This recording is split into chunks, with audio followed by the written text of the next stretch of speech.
Buenas noches, amados hermanos, bienvenidos a este estudio bíblico. Vamos a ponernos en las manos del Señor. Les voy a pedir que ustedes nos acompañen a orar y así le pedimos al Señor que nos ilumine con su palabra. Señor Jesús, en esta noche te damos gracias, Señor. Gracias por todas tus bendiciones, gracias por tu amor. Y Señor, gracias porque voluntariamente ocupaste nuestro lugar en la cruz del Calvario. Gracias, Señor, porque para nosotros la salvación es gratuita, pero a ti te costó tu vida, te costó tu sangre, Señor. Y por eso estamos agradecidos, nos rendimos a ti, Señor, entregamos nuestra voluntad a ti para que tú hagas de nosotros como bien te parezca, Señor. Te amamos, te bendecimos y te glorificamos, Señor. Te damos toda gloria y toda honra. Y Señor, en esta noche humildemente venimos ante tu presencia a suplicarte, Señor, que nos ilumines con tu palabra. Señor, que nos ilumines con la lámpara de tu palabra. Señor, nosotros no merecemos este favor que nos hace, Señor. Gracias porque permitiste que gente de antes tradujera la Biblia a nuestro idioma y has permitido que tengamos maestros que nos la puedan enseñar. Y por eso nosotros te damos gracias, Señor. Gracias por la vida de las personas que nos la están enseñando ahora, como el hermano Carlos. Gracias, Señor, te pedimos que tú lo bendigas y te damos gracias, Señor, por la obra que estás haciendo en nosotros. Santificado sea tu nombre, Señor. Señor, abre nuestro entendimiento, que podamos ver lo que tú tienes para nosotros la noche de hoy. Señor, estamos estudiando el tema de las emociones porque en verdad queremos que tú nos ayudes a controlarlas, Señor. Ya no queremos que las emociones nos embarguen. No queremos que las emociones nos embriaguen y que tomen el control de nuestra vida, Señor. Señor, gracias porque en tu palabra hay consejo para toda área de nuestra vida, Señor, y también para poder manejar las emociones. Así es que nosotros te amamos, te bendecimos y te glorificamos y te damos gracias por los hermanos que ya se pudieron añadir y oramos por los que se añadirán, Señor. Aún estamos orando por las personas que van a ver este estudio en internet, Señor. Que tú los bendigas a cada uno, Señor, que tú les des su porción. Mira la intención y el deseo de su corazón. Mira su necesidad, Padre. Así es que te pedimos, Señor, que suplas nuestras necesidades, no solo las naturales, materiales, sino también las emocionales, Señor, y las espirituales. Nos entregamos a ti en esta noche, confiando en la obra que tú vas a hacer, porque tú vas a completar la buena obra hasta el día de tu venida. Santificado sea tu nombre, Señor Jesús. Amén. Pues buenas noches, amados hermanos. Gracias por acompañarnos. Ya estamos en la lección número 9, hermanos. Y la noche de hoy, voy a compartir la presentación. La noche de hoy, hermanos, lo que nos corresponde estudiar es el tema de, estamos en el capítulo 9, como les decía, y el tema para hoy, hermanos, es que para controlar las emociones, primero debemos conquistar las 10 naciones de Canaán. Qué interesante, hermanos, porque creo que en el pasado hemos estudiado de alguna manera estos temas, pero ahora con la ayuda del Señor le estamos dando otro enfoque. Gracias a Dios por eso. Y el enfoque que le estamos dando es precisamente con nuestras emociones. Hermanos, vamos a poder ver, las 3 semanas anteriores estuvimos hablando bastante del orgullo. Y es que, hermanos, las emociones se pervierten a causa del orgullo que está en nuestro corazón. Por eso lo terminamos la semana pasada. Hoy lo que vamos a ver es precisamente las emociones, cómo las podemos relacionar con las 10 naciones cananeas. Hermanos, si nosotros espiritualmente no conquistamos a esos enemigos que tenemos en el corazón, nosotros no vamos a poder controlar las emociones. Pero el Señor es quien nos capacita y nos habilita. Por supuesto que nosotros debemos ser humildes y estar dispuestos a morir a nuestra carne, hermanos. Si nosotros hacemos eso, el Señor nos va a dar la victoria para controlar nuestras emociones. Así es que, habiendo dicho esto, y este material, hermanos, está basado en unas notas de estudio de la doctora Hicks. Estos me las enviaban también hace años y hace años yo también las trasladaba y alguien se tomó el trabajo de unificarlas, hermanos, y gracias a ese trabajo es que quedaron completas. Así es que basadas en ese estudio es que vamos a trabajar la noche de hoy. Les decía, hermanos, que para controlar las emociones primero debemos conquistar la tierra de Canaán. Y para eso deseo que por favor me acompañen al libro de Génesis 15:18. Y en Génesis 15:18 vamos a ver el pacto que Dios hizo con Abraham y cómo él le prometió que le iba a entregar la tierra de Canaán, y no solo la tierra, sino que le prometió que le iba a dar la victoria sobre 10 enemigos. Hermanos, este es un principio bíblico Si usted no lo sabe, por favor, présteme atención. Todo lo que el pueblo de Israel hizo en el Antiguo Testamento, lo hizo de manera física, de manera natural, de manera material. Nosotros ahora en el Nuevo Testamento, todo eso lo debemos hacer de manera espiritual. Usted ve que en el Antiguo Testamento el pueblo de Israel cruzó un mar rojo. Hermanos, nosotros ya no podemos ir a cruzar el Mar Rojo. Aunque tuviéramos el privilegio de visitar ese lugar y estar frente al mar, el mar no se va a abrir otra vez para que nosotros pasemos. Pero en el libro de Corintios, en el capítulo 10, sí, capítulo 10 y versículo 1 dice que en Moisés todos fueron bautizados en la nube y en el mar. Hermanos, ese cruce por el Mar Rojo para nosotros lo que representa es el bautismo en agua en el nombre del Señor Jesucristo. Y dice también en ese versículo que todos fueron bautizados en la nube. Es que cuando salieron de Egipto el día de la Pascua, de noche los guiaba una columna de fuego que no solo les daba luz para guiarlos, les daba calor, les alumbraba, hermanos, pero además de eso ahuyentaba a las serpientes y a los escorpiones en la noche. Recuerden que en el desierto de noche es muy frío, uno piensa que puede haber calor como en el día, no, en el día es muy cálido y en la noche es muy frío. Pero esa columna que de noche era de fuego, de día se convertía en una nube que los protegía, hermanos. Y eso es lo que ahí dice el apóstol Pablo en 1 Corintios 10:1, que fuimos bautizados en la nube. Ese es el bautismo en el Espíritu Santo. Y así, hermanos, podemos ver que todo lo que el pueblo de Israel hizo físicamente, nosotros debemos hacerlo espiritualmente. Se recuerdan que ellos en el Antiguo Testamento quemaban incienso cuando entraban al lugar santo. Bueno, el libro de Apocalipsis dice que el incienso son las oraciones. Así es que ustedes y yo podemos quemar incienso cada vez que nosotros vamos al cuarto de oración y oramos al Señor, nuestras oraciones le llegan como un incienso agradable. Así es que este es un principio, hermanos, para que lo podamos entender. Por eso es que algunas personas que no manejan este principio, cuando leen la Biblia y específicamente en el Antiguo Testamento, como no manejan este principio, entonces se confunden un poco. Yo he oído personas que me dicen, pero mire, si Dios es amor, ¿por qué tenían que ir a luchar contra esas tribus y matarlas? Y es que hoy precisamente vamos a ver que esas tribus o pueblos o naciones, esos tienen un significado espiritual, representan algo para nosotros que nosotros sí debemos matar en nuestro corazón. No se refiere a personas, hermanos, no se refiere a nuestros vecinos, a compañeros o amigos o hermanos de la iglesia. No, son actitudes que están en nuestro corazón. Esas tribus o esos pueblos o esas naciones representan actitudes. Así como la semana pasada vimos a las mujeres extrañas del orgullo, ¿lo recuerdan?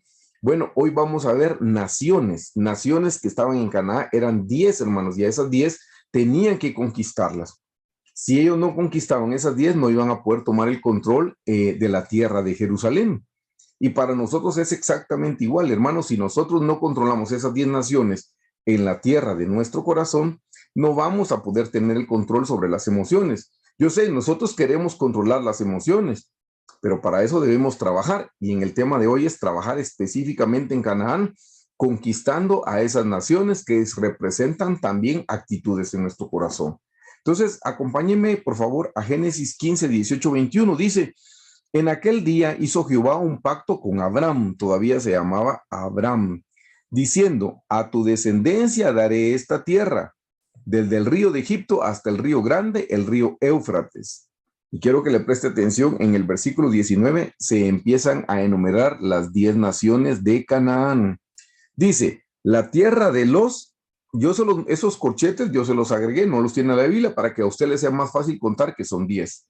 Dice, número 1, la tierra de los ceneos. 2, la tierra de los ceneseos. 3, la tierra de los cadmoneos. 4, la tierra de los eteos. 5, la tierra de los fereceos. 6,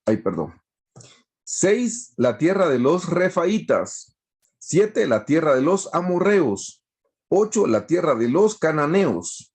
9, la tierra de los gergeseos. Y número 10, la tierra de los jebuseos. Esto, como siempre le aclaro, es versión Reina Valera 60 y usted lo puede comprobar en su Biblia. Hermanos, son 10 naciones cananeas. El Señor se lo está prometiendo a Abraham. Te voy a dar esta tierra, pero a ti te corresponde ir y pelear contra esas naciones y conquistarlas. Hermanos, el Señor le dio todas las herramientas al pueblo de Israel para que pudieran vencer, igual que nos las está dando el día de hoy a nosotros. Las herramientas de Israel en el Antiguo Testamento eran herramientas físicas, materiales. Las herramientas que hoy nos da el Señor son espirituales. Eso lo vamos a ver al final, hermano.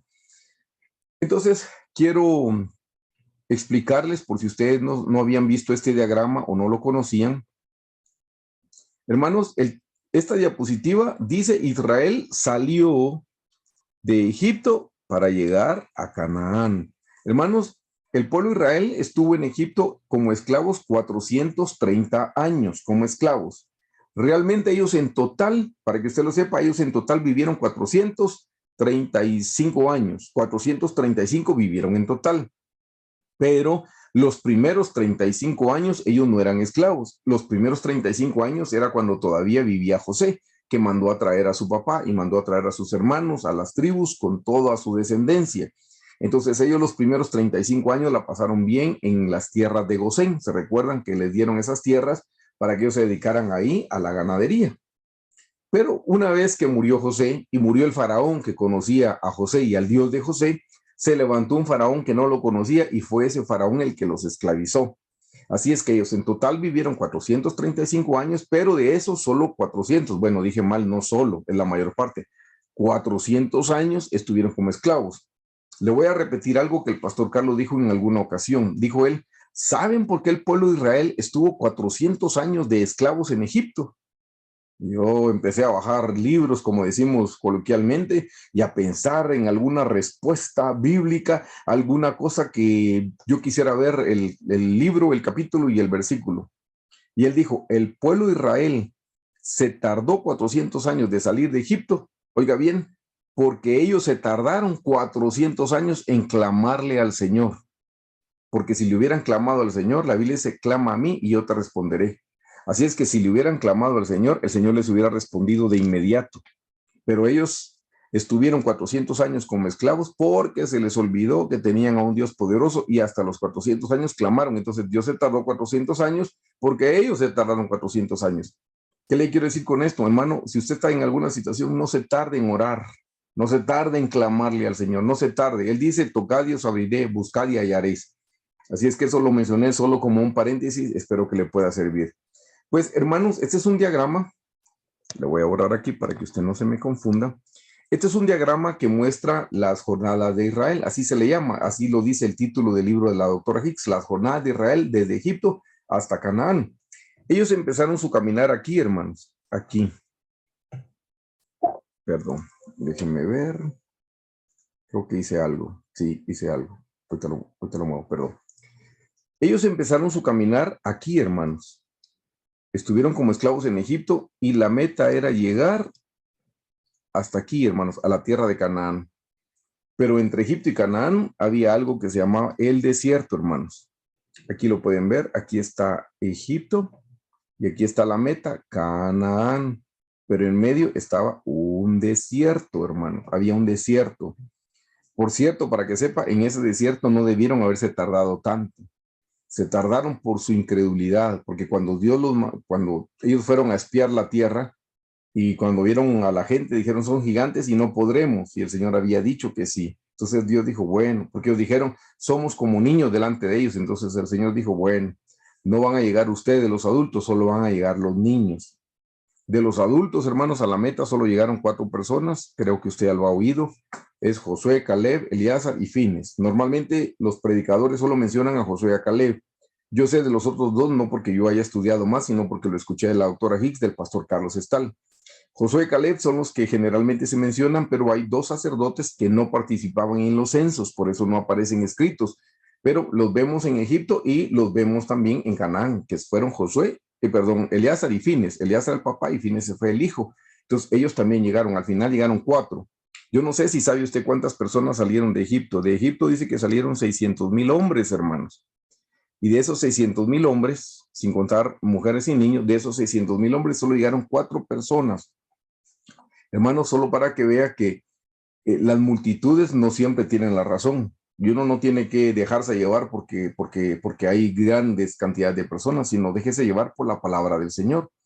Así es que, retomando esto, solo se los digo así como a manera de paréntesis, está Egipto, el desierto. Hermanos, en Egipto el pueblo de Israel recibió, aquí podemos ver en la puertecita, ellos recibieron la sangre. Se recuerdan que rociaron la sangre en los dos postes y en los dinteles de las puertas.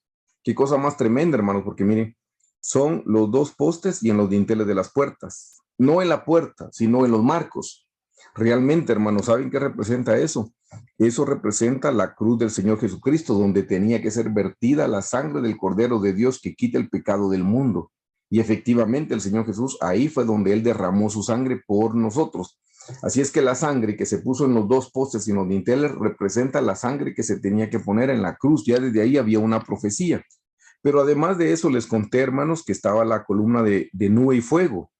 De día era una nube y de noche era un fuego. Pero todavía estando del lado de Egipto, ellos tuvieron que cruzar el Mar Rojo. Hermanos, la sangre lo que representa es nuestra salvación, el fuego y la nube representan el bautismo con el Espíritu Santo y el Mar Rojo, el cruce representa el bautismo en agua, que fue lo que mencionamos hace un momento.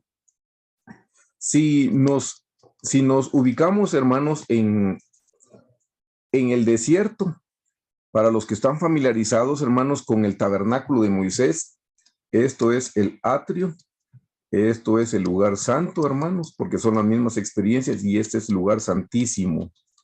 Esto es algo precioso, hermanos, porque podemos ver el mismo patrón, solo que en el tabernáculo lo vemos hacia arriba y en la jornada de Israel de Egipto a Canaán lo vemos de manera horizontal, pero ustedes ven que hay tres lugares.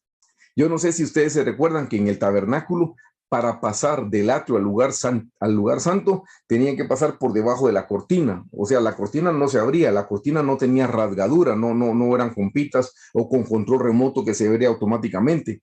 No, hermano, la cortina es una sola pieza y los sacerdotes para poder pasar tenían que descenderse. Eso habla de humillación. Miren qué lindo que aquí, para pasar del atrio al lugar santo, tenían que descender en este Mar Rojo. Y para pasar del lugar santo al lugar santísimo tenían que descender en este río Jordán. Para poder pasar, debajo de la cortina había que agacharse. Eso habla de la humillación. Por eso habla de descender, para que ustedes vean tantas cosas lindas e importantes que hay en la Biblia que nos sirven a nosotros, hermanos. Por eso los instamos a estudiar la Biblia con todo su corazón y Dios les va a ir iluminando poco a poco. Pero estábamos, hermanos, con el desierto, que es figura del lugar santo en el tabernáculo. Ahí ellos recibieron el maná, hermano, recibieron las aguas de la roca y recibieron los 12 nombres y también fueron probados. Ellos en Sinaí, hermano, recibieron los 10 mandamientos y ahí recibieron la revelación del tabernáculo. Eso es en el lugar santo, hermanos, porque ahí está, en el lugar santo está el altar del incienso, ahí está la palabra, el candelero y la mesa, los panes de la proposición. Pero la meta, al final de cuentas, hermanos, la meta, que es lo que a nosotros nos interesa, la meta era llegar a Canaán, a la tierra prometida. Y para pasar del desierto a Canaán, les dije, tenían que pasar por el río Jordán. Ya en la tierra prometida, hermanos, todavía había algo que se llama el monte de Sión. Para que miren cómo la palabra de Dios encaja bien. Canaán es la esposa del Cordero, hermanos, que lo hemos mencionado en este estudio bíblico. Pero se recuerdan que también hemos mencionado el término de los 144,000, que los 144,000 todavía están un poquitito, crecieron un poquitito más que la esposa. Están en el mismo lugar santísimo, pero crecieron un poquitito más. ¿Saben dónde están los 144,000? Aquí, hermanos, en el monte de Sión. Ahí es donde están los 144,000, si lo podemos ver en esta figura. Entonces, ven, hermanos, cuán importante es que podamos estudiar la jornada de Israel desde Egipto a Canaán, pero ese no es el tema de hoy. El tema de hoy, hermanos, es que ellos tenían que venir aquí, a Canaán, y en Canaán es donde están las 10 naciones cananeas, y esas son las naciones que tenían que vencer. El Señor los fue llevando por el desierto, llegaron a la tierra de Canaán, y en Canaán se encuentran con 10 naciones, 10 pueblos, 10 tribus, como usted le quiera llamar, y cada uno representa una actitud que todos nosotros la tenemos en el corazón, en la tierra de nuestro corazón. Así es que, habiendo dicho eso, vamos a estudiar las 10 naciones cananeas a las cuales nosotros tenemos que vencer. Número 1, leímos ceneos. Número 2, ceneseos. 3, calmoneos. 4, eteos. 5, fereceos. 6, refaitas. 7, amorreos. 8, cananeos. 9, jerjeseos y 10, jebuseos. Alguien por ahí dijo, estas eran las tribus de los feos, dijo. Pues sí, todas esas actitudes en nuestro corazón son eso, hermano, son feas, hermano. Eso es, hermanos. Entonces, quiero que nosotros vayamos que entremos en materia. Solo tengo que mover aquí la fotita, la parte donde aparezco yo, su servidor. Y entonces quiero que veamos los ceneos, que son los primeros, hermanos, los ceneos. Los ceneos, yo les puse ahí las definiciones, hermanos, con el número de la palabra para que usted lo pueda ir a comprobar a su concordancia de Strong. Ceneos, hermanos, dice que el ceneo es un espíritu de autolástima. Entre paréntesis le anoté la explicación que da la doctora Hicks. Dice, es un lamento, un llanto cuando otros fallan en complacernos. Miren, hermanos, esta es una nación que se tiene que morir en nosotros, la autolástima, el pobrecito de mí, a mí nadie me quiere, todas esas cosas que nos vienen a la mente, eso no nos ayuda a caminar, hermano. Esas no son cosas buenas que nosotros debemos tener en nuestro corazón. En hebreo, ceneo se dice kun, ahí se lo puse en hebreo y cómo se pronuncia en español. Note lo que significa rasgar una nota musical, o sea, como que están cantando. Y realmente eso es lo que significa cantar o lamentar en un funeral. Bueno, cuando alguien está en un funeral, no está lamentando, hermanos, o sea, porque esté contento, está lamentando porque está triste, porque tuvo una pérdida. Bueno, así es la autolástima, es un llanto por una pérdida, pero no es una pérdida de un ser querido, no es una pérdida material, es una pérdida porque no me complacieron, y cuando no me complacieron, entonces a mí me da ganas de llorar y tengo eso que dice la doctora, autolástima. Significa cantar, lamentar en un funeral, endechar y plañidera. No sé si ustedes conocen el término plañidera o plañir. Plañir es llorar. Y para que sepan, en el Antiguo Testamento, llegando a los tiempos del Señor Jesús, cuando había un funeral, se contrataban plañideras.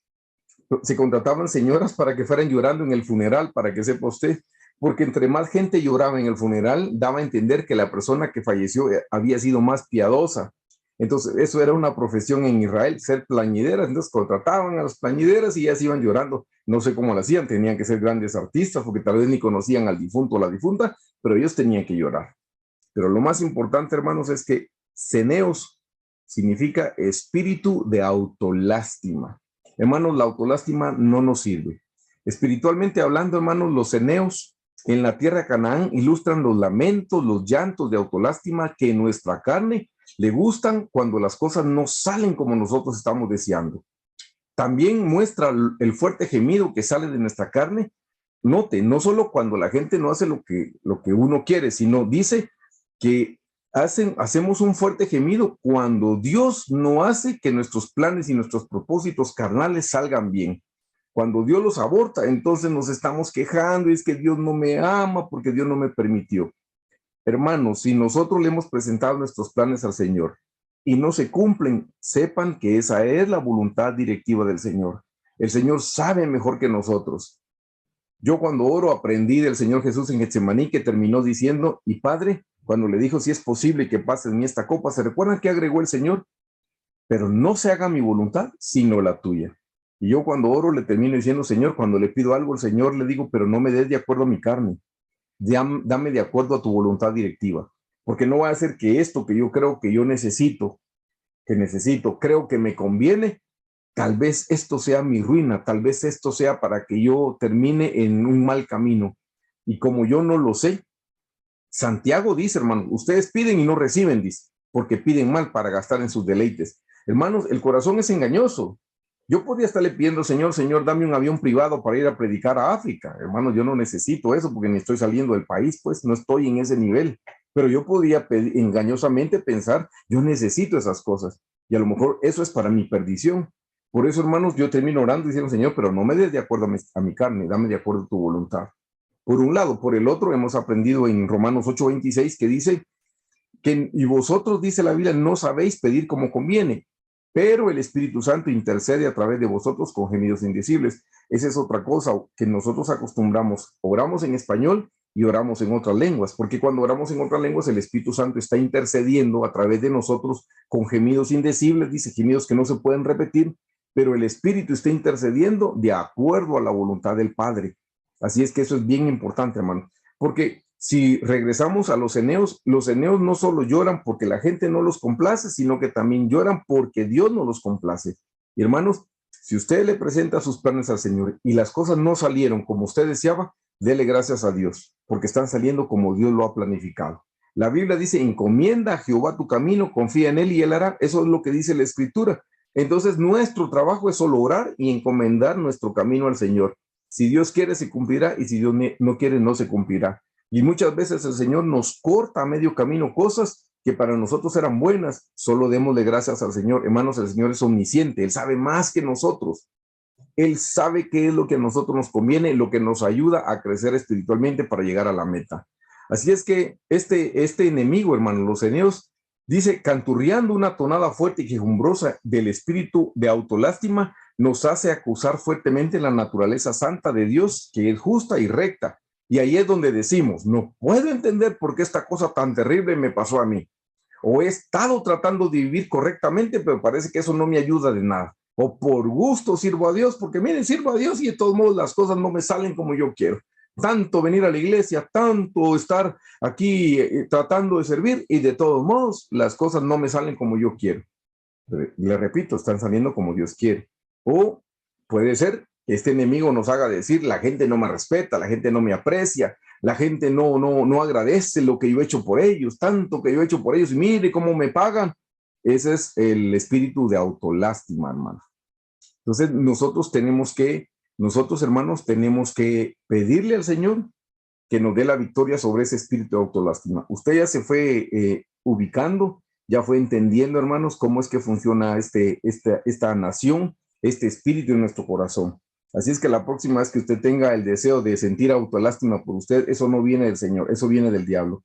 Repréndalo, échelo fuera y dele gracias a Dios. ¿Cómo se va ese espíritu? Cuando le damos gracias a Dios por lo que estamos viviendo, cuando le damos gracias a Dios en todo y se va la autolástima. Pablo no tenía autolástima cuando estaba pasando escasez, ¿se recuerdan? Él dijo, he aprendido a vivir en abundancia, he aprendido a vivir en escasez, todo lo puedo en Cristo que me fortalece, y no tuvo autolástima. Job dijo, Dios dio y Dios quitó, no quitó y se puso a llorar, no, Dios dio y Dios quitó, ¿y qué dijo? Alabado sea el nombre del Señor. Bueno, hermanos, es la manera como nosotros podemos librarnos del espíritu de autolástima, es dándole gracias al Señor en todo. Número 2, hermanos, dice, ceneos, solo déjenme mover. Ceneseos, perdón, cazar las faltas. Mire esta nación. Ceneseos, cazar las faltas y los fracasos de otros. Entre paréntesis, la doctora pone ver las faltas de otros y no las propias. Hermanos, ese es un enemigo. Uno piensa, lo que pasa es que yo soy muy inteligente y yo sí tengo la chispa para ver cuando alguien se equivoca. Pues sí, tiene la chispa porque ya lo ha practicado por tantos años, pero eso no significa que sea algo bueno en nuestra vida.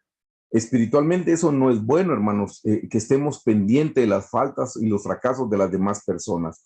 La palabra ceneseus en hebreo es kenaz, que significa cazar o cazador. Y específicamente dice cazar debilidades. Cuando nosotros estamos muy pendientes, hermanos, de cazar las debilidades, es porque nosotros tenemos esos ceneseos dentro de nuestro corazón. Como cazadores, los ceneseos ilustran en nuestra carne al espíritu de la caza de las debilidades y los fracasos de otros. Este es un espíritu de engaño, hermanos, que nos mantiene indagando de los errores o las fallas de los demás, cuando deberíamos estar buscando dentro de nuestro corazón dónde nos estamos quedando nosotros cortos en nuestro crecimiento. Hermanos, el que estemos viendo los errores de los demás a nosotros no nos ayuda en absolutamente nada. Buscar las faltas y los fracasos en los demás no nos ayuda a santificarnos, no nos ayuda a caminar personalmente, al contrario, hermanos. Saber en qué están fallando los demás no nos agrega pero ni un centímetro de crecimiento, porque no es porque ellos fallen que nosotros vamos a crecer si tenemos una relación de amor con el Señor Jesucristo. El crecimiento en la estatura espiritual, hermanos, viene conforme lidiamos con los enemigos de la tierra de nuestro propio corazón y cuando le permitimos al Señor Jesús santificarnos. Hermanos, no nos confiemos de nuestro corazón. Nuestro corazón es engañoso, engañoso más que todas las cosas. Jeremías 17:9 dice, engañoso es el corazón más que todas las cosas y perverso. ¿Quién lo conocerá? Dice. Entonces no pensemos que nosotros sí tenemos la capacidad para ver los errores de los demás, hermano. Usemos esa energía y usemos esa capacidad para vernos a nosotros mismos. El Señor reprendió, se recuerda cuando dice, ¿cómo puedes ver la paja en el ojo de tu hermano y no puedes ver la viga que tú tienes en el propio? Así es que, hermanos, lo peor que podemos hacer es estar viendo las faltas de las demás personas, porque eso no nos va a ayudar a nosotros a caminar espiritualmente. Nos vamos a la número 3. La número 3, hermanos, es la nación calmoneos. Y eso significa proyectar, mire, proyectar nuestras ideas y opiniones. Y dice la doctora, antes que nos pregunten. O sea, una cosa es que nos pregunten, y hermano, ¿usted qué piensa? Hermano, ¿usted qué opina? Entonces uno puede dar su opinión. Pero generalmente corremos a dar la opinión cuando todavía no nos la están preguntando. La palabra calmoneos en hebreo es kadam. Mire lo que significa proyectarse a uno mismo. Significa presidir, anticipar, apresurarse o avanzar. Ay, perdón, sin querer lo moví. Entonces significa presidir, anticipar, apresurarse o avanzar. Eso es lo que significa la palabra calmoneos, hermano. Los calmoneos están en nuestro viejo corazón, hermanos, como todas las naciones, y son evidentes por la proyección constante que damos nosotros con nuestras opiniones. Claramente dice, damos una opinión cuando nadie nos la preguntó. Y están contando algo en una reunión. Ay, y yo también tengo que contar algo. Ah, no, pero usted no sabe lo que me pasó a mí. Y no me estaban preguntando, alguien estaba contando algo. Ah, pero yo tenía que contar mi historia. No, y contó que tenía gripe. No, yo tenía que contar que cuando me dio COVID, algo más grande, hermano, para llamar la atención, porque eso es lo que nos gusta, proyectarnos. No, que a mí me dio un catarro. No, si usted supiera la pulmonía que a mí me dio. Y siempre tenemos que contar algo más grandioso, entre comillas, para eso, para darnos a conocer. Eso, hermanos, todo está en nuestro viejo corazón.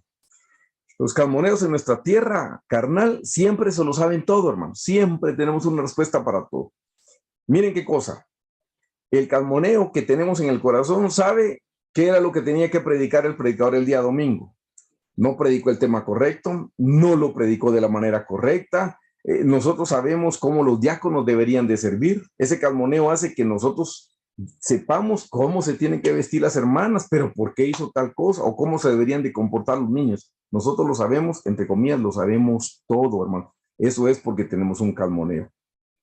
Hermanos, eso lo que nosotros debemos hacer es sujetarnos a la voluntad directiva del Señor. Es la única manera como nosotros nos vamos a librar de estarnos proyectando. Pensemos, hermanos, que debemos proyectar es al Señor Jesús, a quien tenemos que reflejar es al Señor Jesucristo. Así como dice en 1 Corintios, que unos van a dar la luz de la luna y otros la luz de las estrellas. Bueno, estos astros no tienen luz propia, lo único que hacen es que la reflejan. ¿Nosotros qué podemos reflejar, hermanos, si no tenemos luz propia? Lo único que vamos a reflejar son nuestras tinieblas. Si algo tenemos realmente nosotros son tinieblas. Si hay alguna luz es por la misericordia del Señor. Así es que si vamos a proyectar algo, que sea la luz del Señor Jesucristo. Hasta que nosotros no permitamos a los calmoneos habitar en la tierra, en nuestro viejo corazón, no nos vamos a poder santificar, hermanos, para el Señor Jesucristo. Solo el Señor Jesús y su verdad nos pueden ser exaltados, hermanos. Al Señor es al que le corresponde toda gloria y toda honra, hermanos. Nosotros, ¿qué gloria? Eso es lo que se llama vanagloria de la vida. ¿En qué nos ayuda a nosotros? No nos ayuda en nada. Mire cuánta gente famosa ha muerto y pasa el tiempo y ya nadie lo recuerda. Bueno, hermanos, porque la gloria es únicamente para el Señor Jesucristo. Nos vamos a la nación número 4, que son los heteos. Heteo significa aterrorizar a otros, someter, y la doctora agrega, por fuerza física o emocional. Eso es lo que significan heteos, hermanos. Heteo significa aterrorizar a otros, someterlos. La palabra heteos en hebreo es hatat, que significa derribar, bien sea, claramente dice, bien sea por violencia, por confusión o por temor. Y también significa doblegar o subyugar.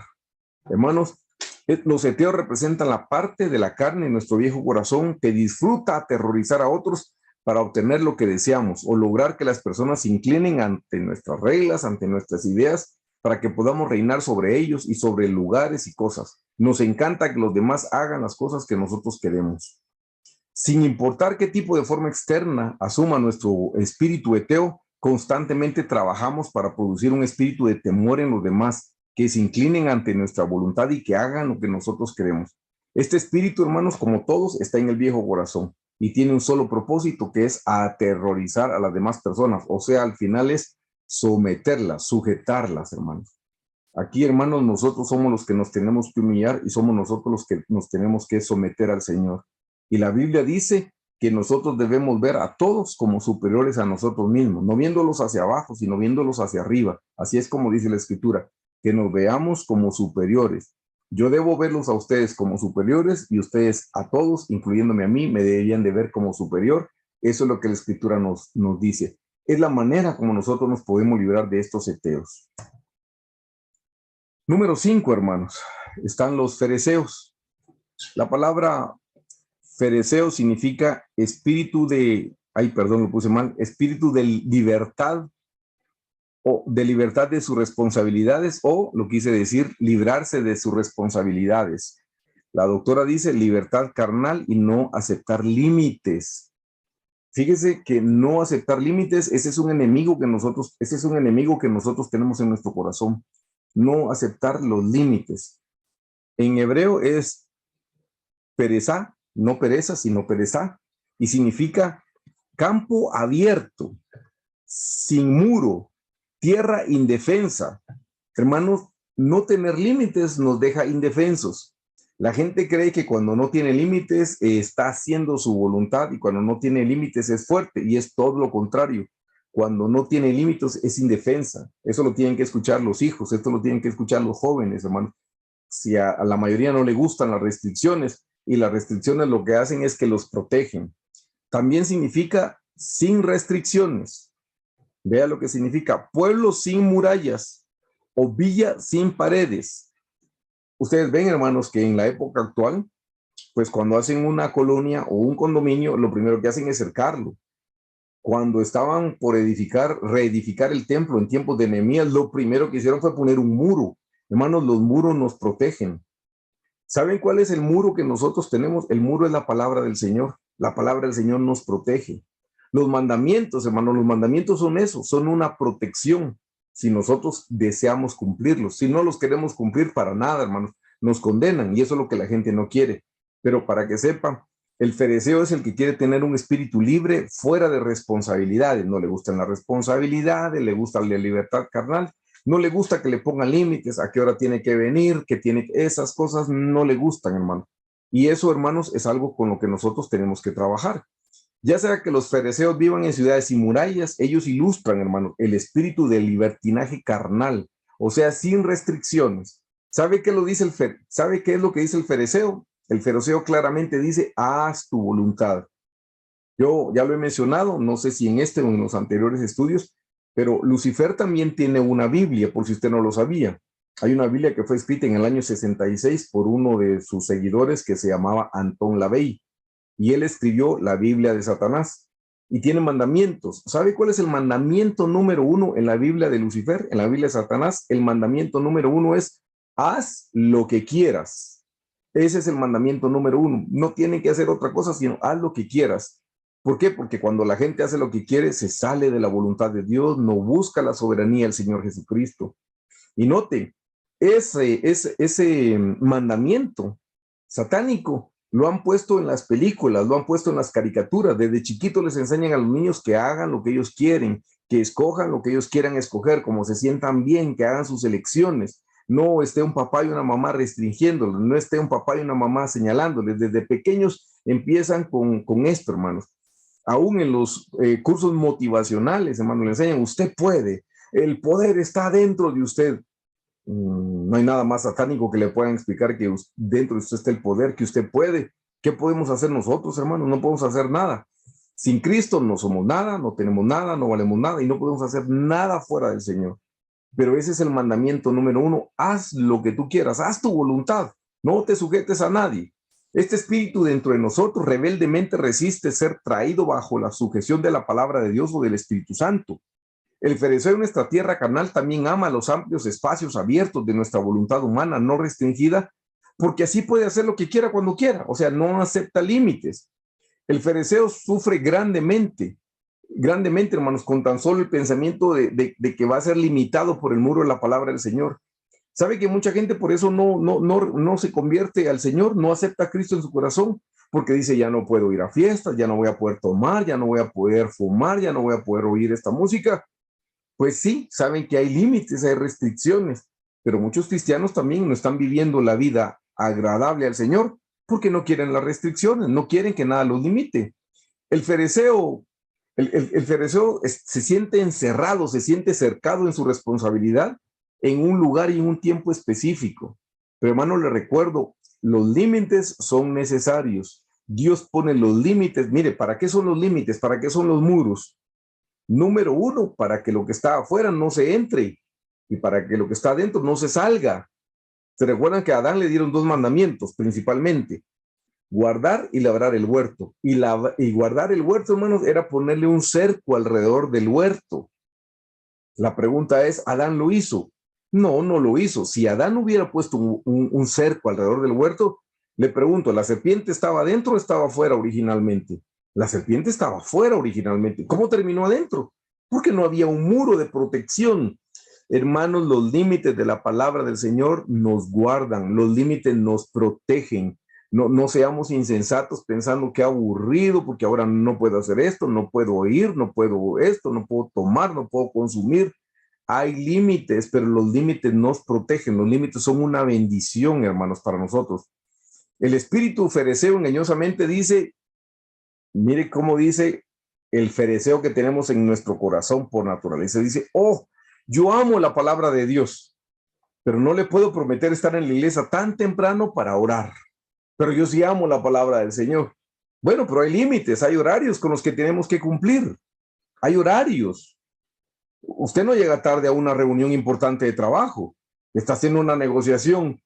Diga que tiene una reunión con la máxima autoridad en Guatemala o en su país. Usted no llega tarde a una reunión. Pero sí puede llegar tarde a una reunión de un servicio dominical. Pero ama la palabra del Señor. O hay personas que uno ha oído que dicen, mire, yo lamento no poder hacer las cosas que aquí me piden en la iglesia, porque yo obedezco directamente la voz de Dios. A mí Dios me habla en lo privado. Entonces, si el Señor me lo confirma, con mucho gusto. Pero lo que ustedes me digan, no le gusta que le pongan límites. O yo he oído gente que me dice, mire, dar mis diezmos hasta que el Señor me lo diga audiblemente. Bueno, le digo que se sentaba esperando. Yo creo que le conté una vez, alguien me dijo, ¿me podría dar un versículo bíblico del Nuevo Testamento que diga que hay que dar el diezmo? Yo le pregunté, ¿y si te lo encuentro, lo vas a dar? No, no lo voy a dar. Entonces no hay versículo para ti, Leo. ¿Para qué pierdo mi tiempo si de todos modos él ya había dispuesto que no? Así es que esas son cosas que uno va entendiendo, hermanos, cómo no nos gustan los límites, pero eso es el fereceo que tenemos adentro. O hay gente que dice, mire, yo no me sujeto a ninguna persona, solo a Dios. Y la escritura no dice acaso pues que someteos a todas las autoridades porque todas las autoridades son puestas por Dios. No, yo me sujeto directamente al Señor, ¿verdad? O hay gente que me ha dicho, yo no necesito congregarme, hermanos. A mí el Señor me habla en mi casa y de gratis. Bueno, dice uno que es en su casa y la Biblia dice, no dejando de congregaros como algunos tienen por costumbre. Pero hay gente que dice, no, mire, yo no necesito congregarme, a mí Dios me habla en mi casita. O eso el Espíritu Santo, mire, eso era para los apóstoles, o eso era para la gente del Antiguo Testamento, o esta parte es para las mujeres, o esta parte es solo para los hombres. Hermanos, toda la escritura es inspirada por Dios y es útil para enseñar, para redarguir, para corregir, para instruir en justicia, a fin de que el hombre de Dios sea perfecto, enteramente preparado para toda buena obra. Límites, o hay gente que dice, mire hermano, a mí la palabra me encanta, lo que no me gusta es la alabanza, eso es lo que a mí no me gusta.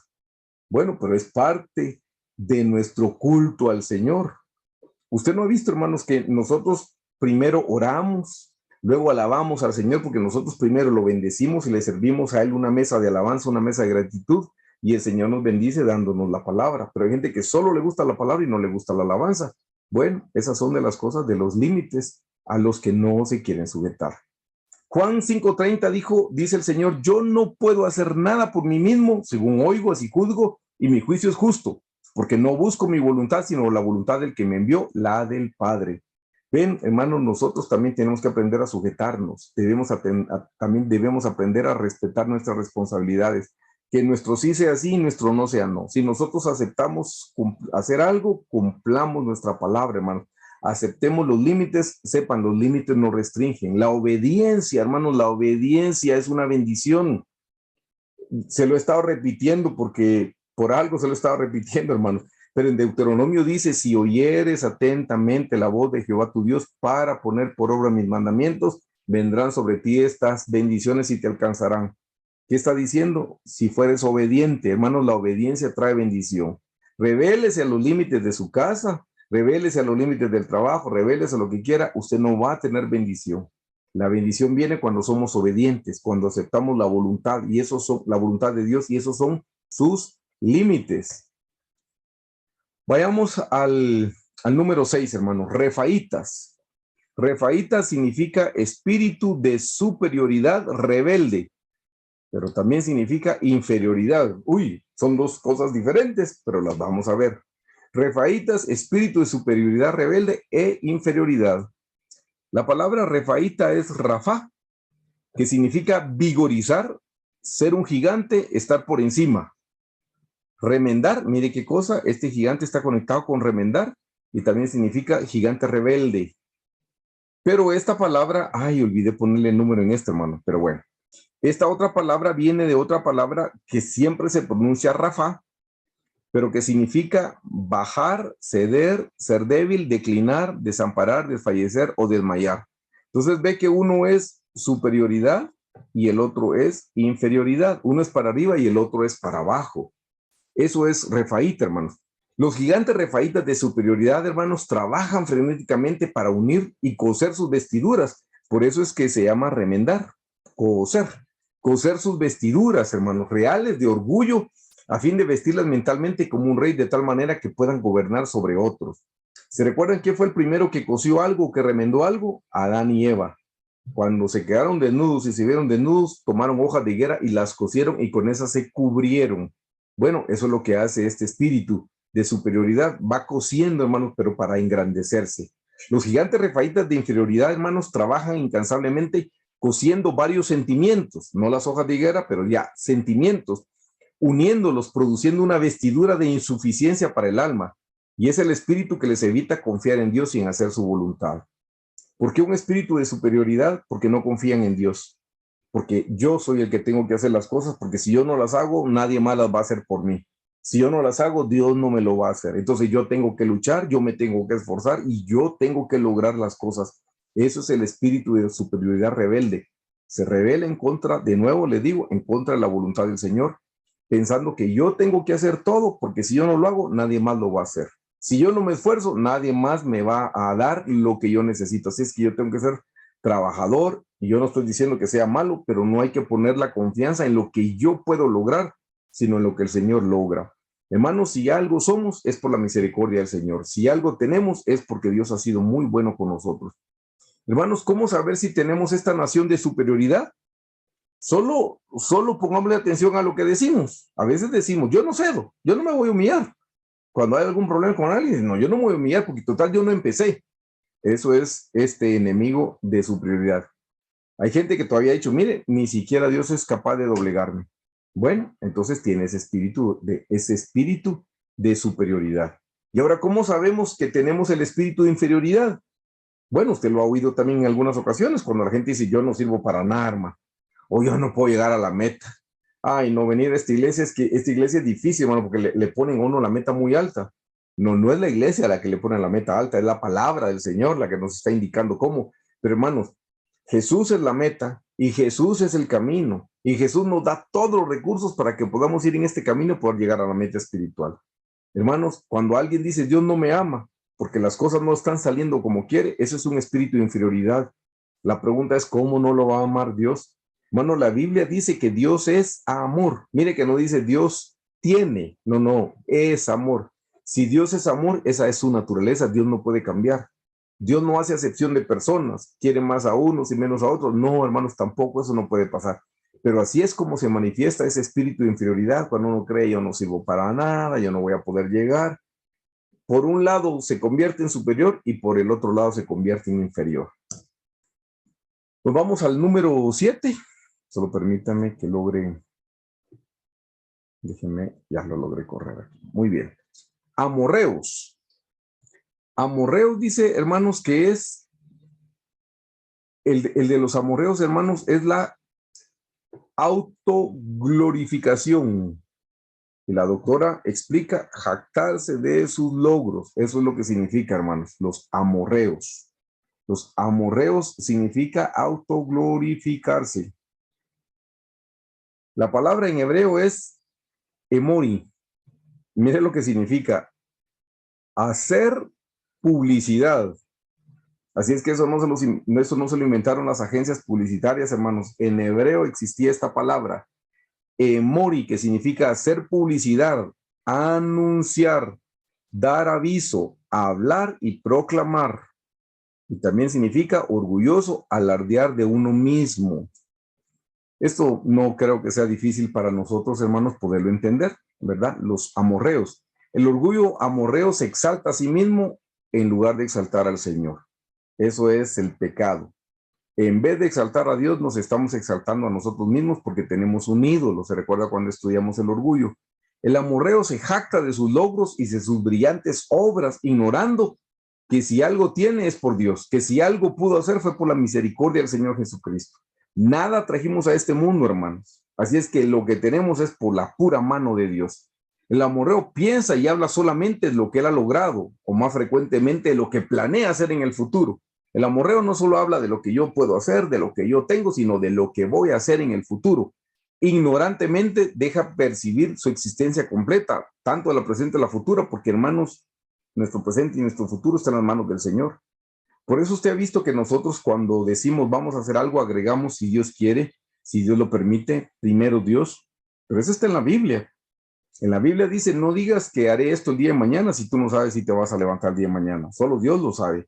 Entonces claramente dice, si tú dices haré, haré si Dios quiere, haré si Dios lo permite, haré primero Dios.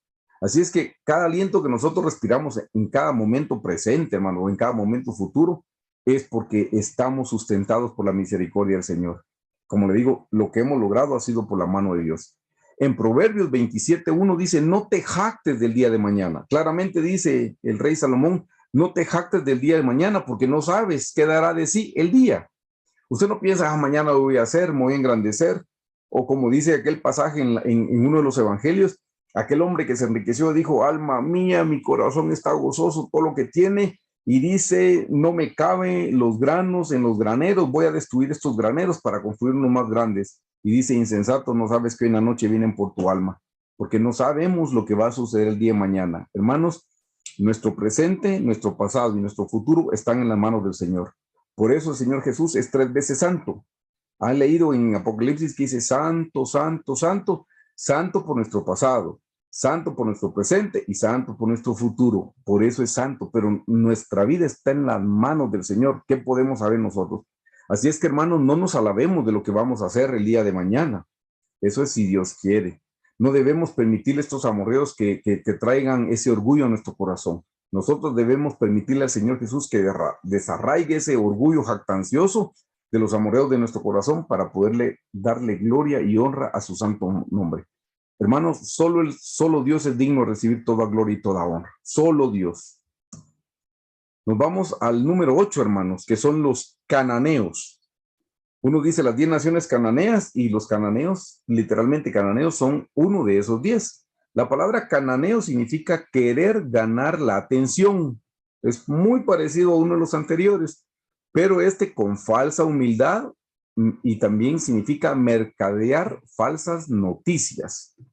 La palabra cananeo en hebreo es kenani, que significa mercanchifli.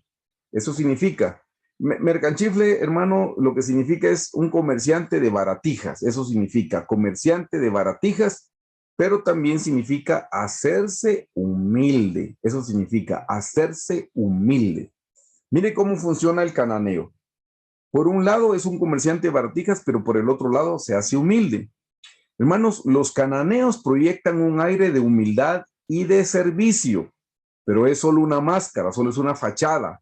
Ellos asumen que para venderse, lo que tienen que hacer es mostrarse humildes ante la gente o serviciales. No estoy diciendo que toda la gente que es servicial es falsa, pero está diciendo, si usted va a ser servicial, séalo genuinamente. Si usted va a ser humilde, séalo genuinamente, no lo haga con falsedad, no lo haga por aparentar. Nuestra carne puede tomar el lugar bajo y aparentar mucha humildad cuando las ocasiones demandan que así debe ser.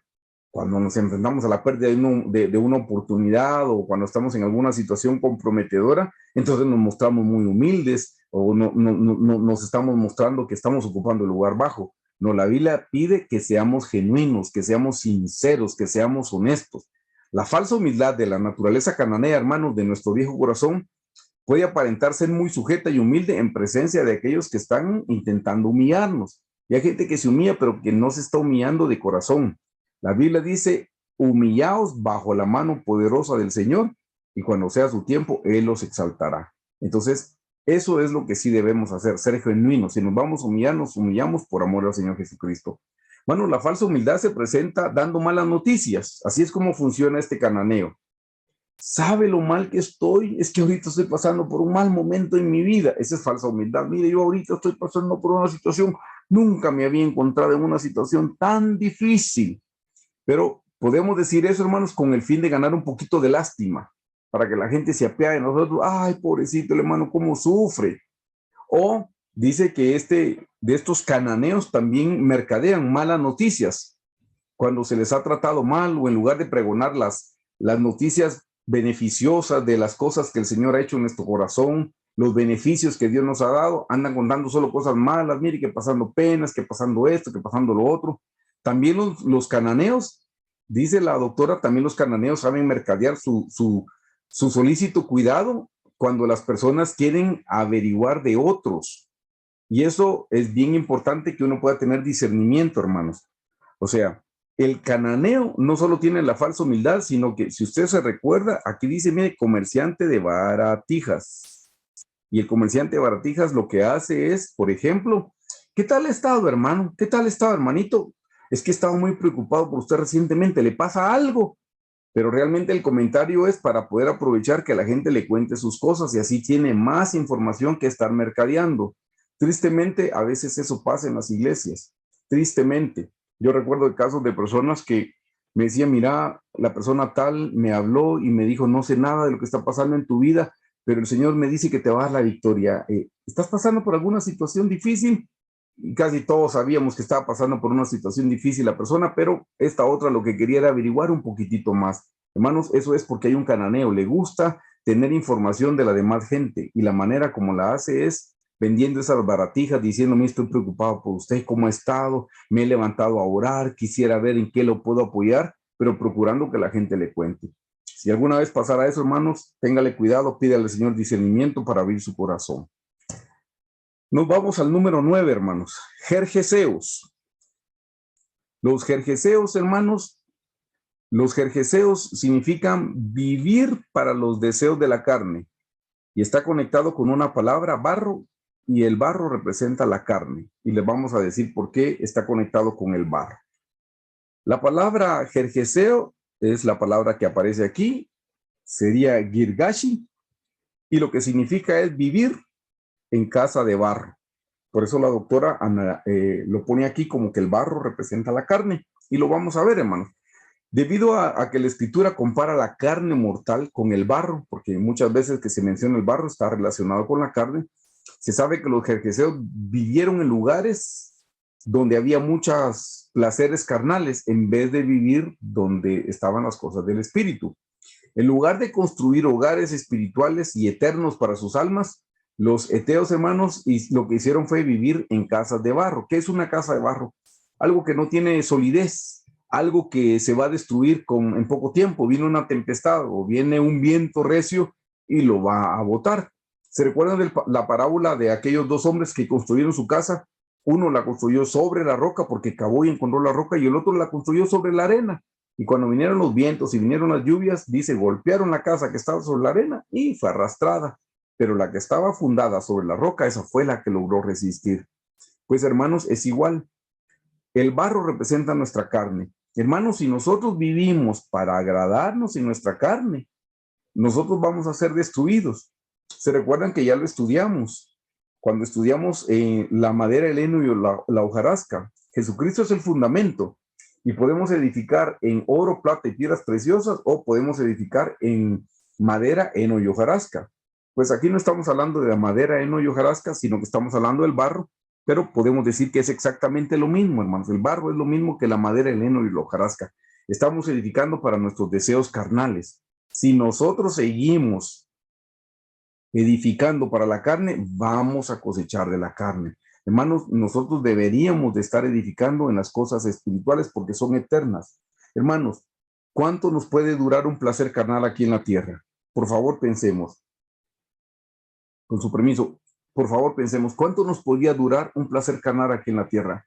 Diga lo que dure nuestra vida. ¿Y cuánto va a durar nuestra vida? Exagerando, diga 100 años. ¿Y cuánto dura la eternidad? Es una insensatez, hermanos, que nosotros estemos satisfaciendo nuestra carne antes que estemos edificando en el espíritu. Porque esto, terrenal, carnal, los placeres de la carne, aquí se van a quedar. Pero lo que viene es una eternidad y uno escoge si uno quiere vivir eternamente en el cielo en la presencia del Señor o uno quiere vivir eternamente en el infierno. Porque hermanos, ni los borrachos, ni los adúlteros, ni los fornicarios heredarán el reino de los cielos. Así es que más nos vale a nosotros, en vez de estar edificando, en vez de estar viviendo en casa de barro, deberíamos de estar viviendo en una casa que fue fundamentada en la roca. Y para eso hay que edificar en las cosas del Espíritu. ¿Se recuerdan que estudiamos esta escritura que dice, digo pues, andad en el Espíritu y no satisfagáis los deseos de la carne? Porque el deseo de la carne es contra el del Espíritu y el del Espíritu es contra la carne. Y estos se oponen entre sí para que no hagáis lo que quisierais. Pero si sois guiados por el Espíritu, no estáis bajo la ley. Y manifiestas son las obras de la carne. Mire, esto es vivir en casa de barro. Estas son las obras de la carne que ya lo estudiamos, pero se lo repaso. Dice, adulterios, fornicación, inmundicia, lascivia, idolatría, hechicerías, enemistades, pleitos, celos, iras, contiendas, disensiones, herejías, envidias, homicidios, borracheras, orgías y cosas semejantes a estas, acerca de las cuales os amonesto, como ya lo he dicho antes, que los que practican tales cosas no heredarán el reino de Dios. Mas el fruto del Espíritu esto es edificar en el Espíritu, hermano, no vivir en casa de barro. Mas el fruto del Espíritu es amor, gozo, paz, paciencia, benignidad, bondad, fe, mansedumbre, templanza. Contra tales cosas no hay ley. Pero los que son de Cristo han crucificado la carne con sus pasiones. Los que son de Cristo no viven en casas de barro, eso es lo que está diciendo. Pero los que son de Cristo han crucificado la carne con sus pasiones y deseos. Si vivimos por el Espíritu, también andemos por el Espíritu. Así es que, hermanos, los jerjeseos nos hacen vivir en la carne, en el barro, en el lodo, en lo sucio. ¿Se recuerdan que el Señor dijo que el perro se vuelve a su vómito y el puerco, el cerdo se regresa al fango, al lodo? Bueno, hermanos, nosotros tenemos que elegir dónde vamos a edificar nuestra casa. Nuestra morada eterna debe estar en los cielos si vivimos en el Espíritu, pero si estamos viviendo en la carne, hermanos, esto es pasajero y temporal y aquí nosotros nos vamos a quedar. Con relación a esto, hermano, Romanos 6:26 dice, porque, oiga bien, porque la paga del pecado es la muerte, mas la dádiva de Dios es vida eterna en Cristo Jesús, Señor nuestro. La paga del pecado es muerte. Hermanos, no pensemos que podemos vivir en la carne y que nosotros no vamos a sufrir pérdida. No pensemos que podemos vivir en la carne, hermanos, y que no vamos a recibir el castigo, porque la paga del pecado es la muerte eterna. Así es que bien vale la pena el sacrificio que podamos hacer aquí por dejar las cosas del mundo, las cosas de la carne, para vivir para el Señor Jesucristo. Nos vamos, hermanos, a la nación número 10, que serían los jebuseos. Mire qué cosa. Los jebuseos fue la última nación con la que tenían que pelear, hermanos. Y esto representa la repugnancia hacia la voluntad de Dios. Mire, repugnancia hacia la voluntad de Dios. La doctora nos indica que es ingratitud, odia orar y rechaza la palabra de Dios. Eso es jebuseo, hermano. Odia todo lo que es santo. Odia todo lo que viene del Señor. La palabra jebuseo es, así como lo vemos, como en español que decimos bus para una camioneta. Bus, pero bus significa pisotear, despreciar y ser sucio. Eso significa jebuseo, ser sucio, espiritualmente hablando. Y también significa estar contaminado. Y es que, hermanos, cuando somos sucios espirituales o estamos contaminados, no queremos nada de las cosas del Señor, nos apartamos. ¿Por qué? Porque hay un pecado. Ese pecado es una barrera invisible, pero es una barrera real entre Dios y nosotros. Cuando nosotros tenemos pecado no confesado, hermanos, no podemos tener comunión con el Señor y aborrecemos las cosas espirituales. Por eso esa es la última nación. Ven que eran actitudes, ven que eran cosas malas que están en el corazón de todos los seres humanos. Hermanos, esta nación está en el corazón de todos. Por naturaleza, cuando no éramos cristianos, por naturaleza, nosotros repelíamos, nosotros rechazábamos todo lo que representaba al Señor. Ahora, por su misericordia, porque el Padre nos atrajo al Señor Jesucristo, el Señor Jesucristo nos ha salvado. Pero veamos qué tanto estamos amando las cosas santas, hermano, o todavía estamos teniendo una lucha, o todavía nos está costando orar, todavía nos está costando leer la palabra, porque si todavía nos está costando es porque tenemos a un jebuseo en el corazón que nos hace despreciar la palabra. Ay, qué aburrido era leer la Biblia, hermano. Ay, no, otra vez. Y este hermano que no, que con lo mismo cada vez. Ay, no, qué aburrido. Eso es porque estamos contaminados, hermano. La palabra jebuseo viene de jebús, que describe el intenso odio, como se lo dije, disgusto, desagrado y aborrecimiento que existe en nuestro viejo corazón contra el propósito de la voluntad de Dios. Quiero que sepa que esos jebuseos fueron los últimos y los sacó el rey David. Así es que después de que David peleó contra los jebuseos y contra Jebús, que era la capital, así era la capital, se llamaba Jebús, la ciudad, y de Jebús, jebuseos, como de Guatemala, guatemalteco, de Salvador, salvadoreños, de Jebús, jebuseos. Jebús era el nombre de la capital. David la destruyó y le cambió el nombre, al nombre de Jebús le cambió por el nombre de Jerusalén. ¿Sabe qué significa la palabra Jerusalén? Significa fundada pacíficamente. Así es que, hermano, nosotros tenemos que sacar esa ciudad de Jebús de nuestro corazón para que en su lugar venga Jerusalén.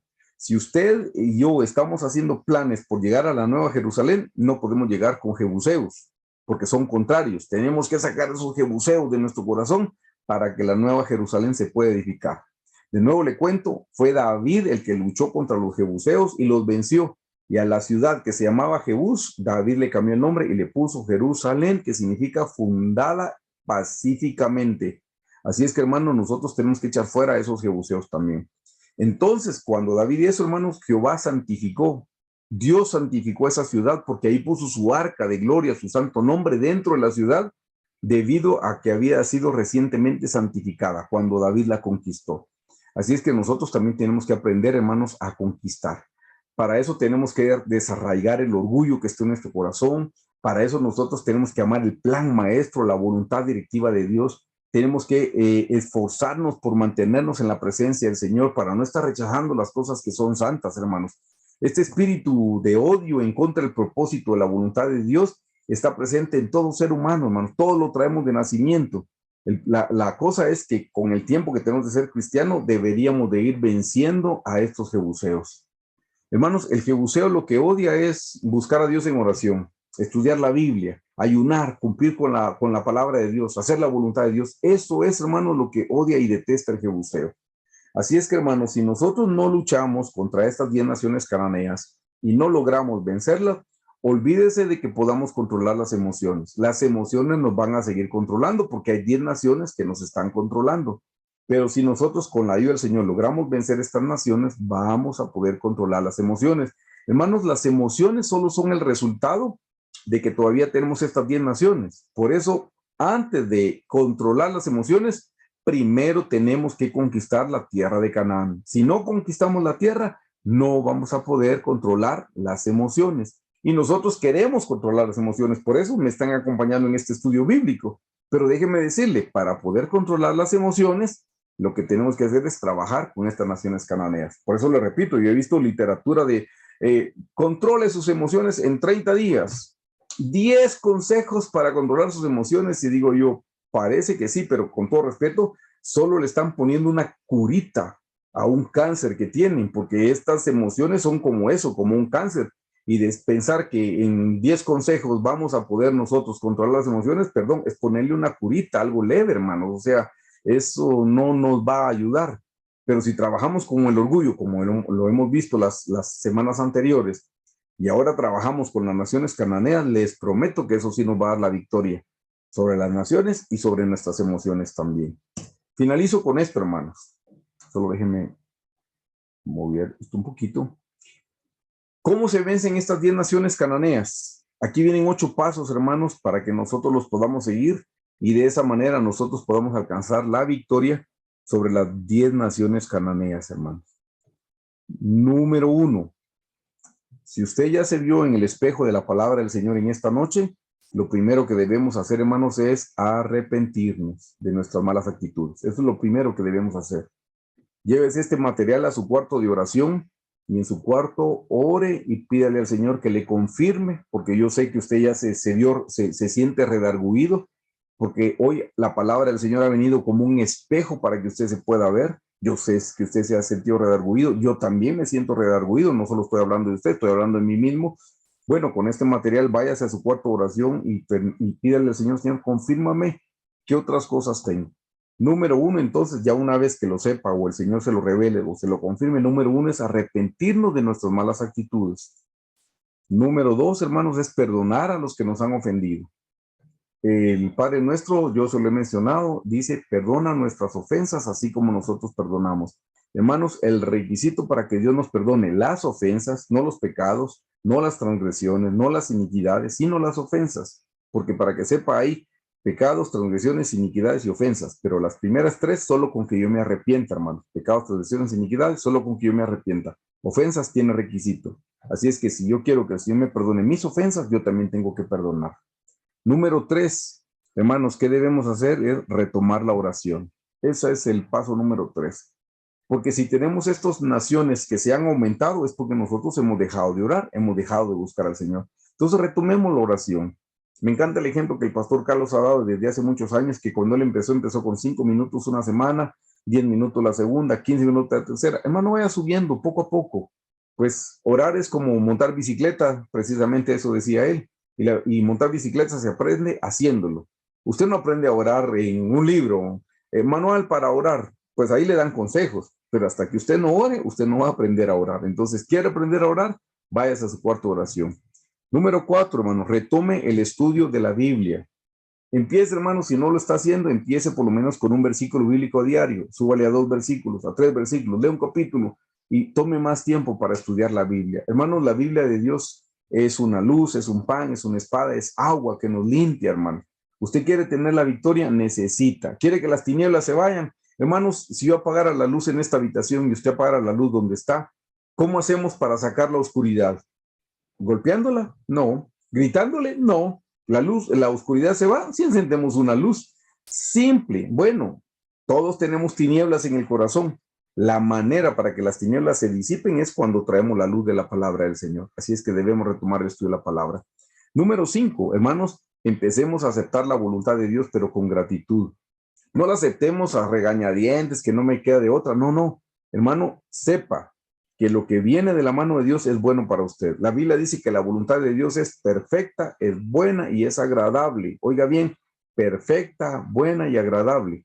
Hermanos, nos conviene hacer la voluntad de Dios. Número 1, nos conviene porque nosotros le estamos agradando a Él. Ese es el propósito mayor de hacer la voluntad de Dios. No lo haga solo porque le va a ir bien. No, le va a ir bien, pero hágalo por complacerlo.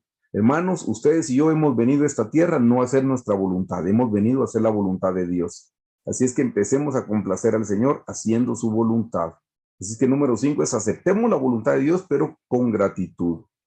6, hermanos, empecemos a poner por obra la palabra. ¿Cómo así?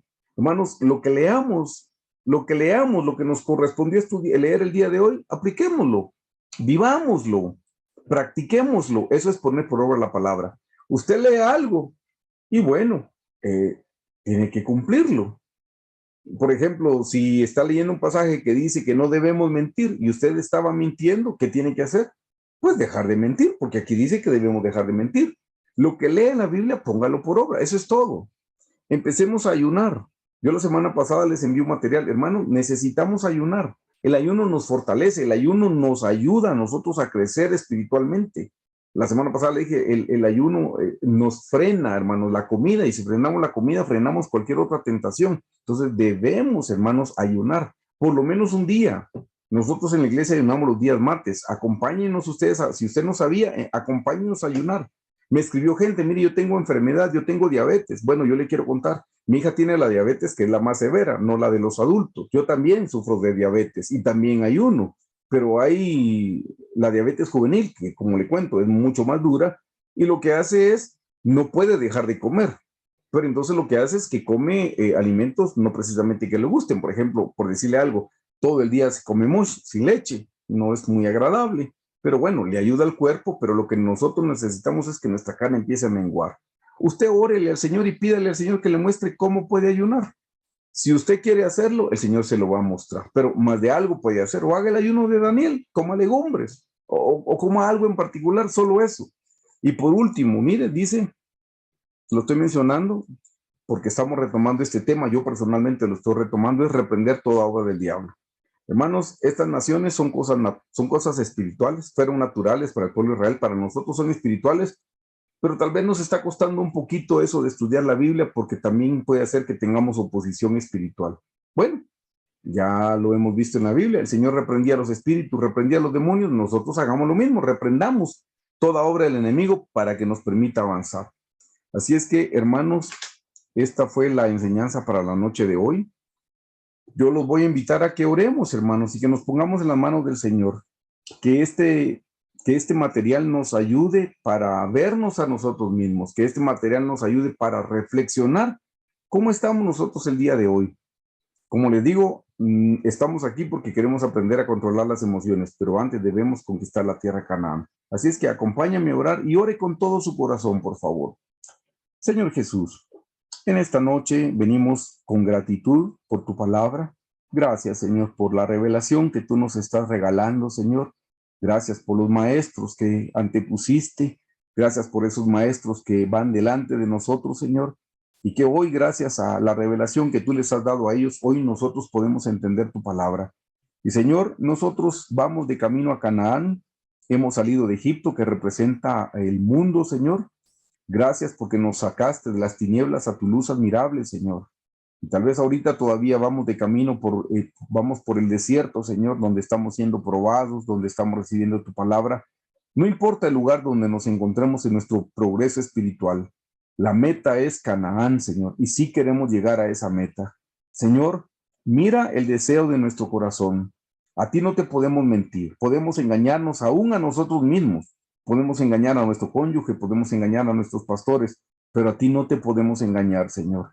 Mira la urgencia que tenemos, la necesidad, el deseo de llegar a tu meta, a tu casa espiritual, Señor.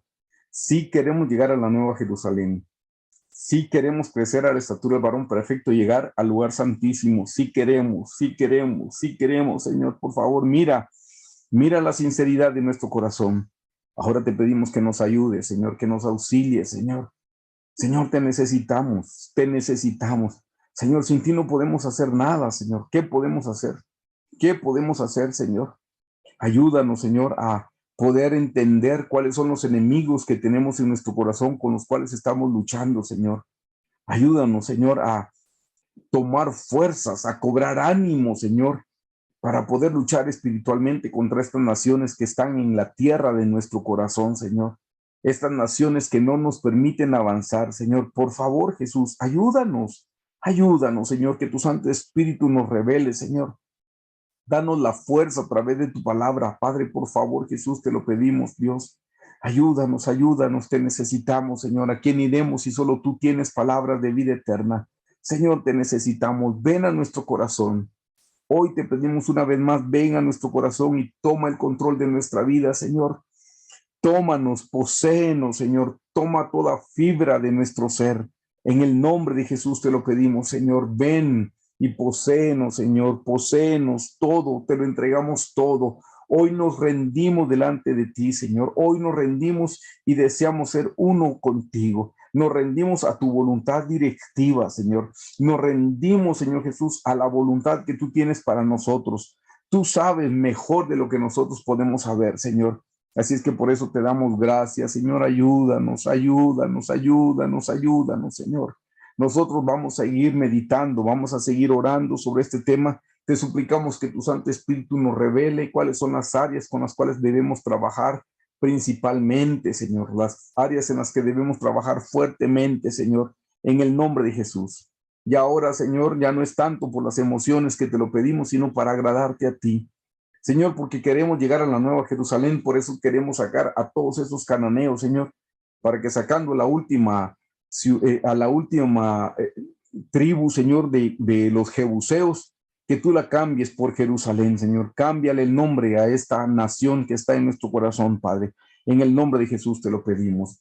Señor, ponemos en tus manos nuestra vida, la vida de nuestra familia. Ponemos en tus manos nuestras necesidades materiales, emocionales, espirituales, suplicándote que tengas misericordia, que ayúdanos a ser mejores cristianos, Señor. En el nombre de Jesús te lo pedimos.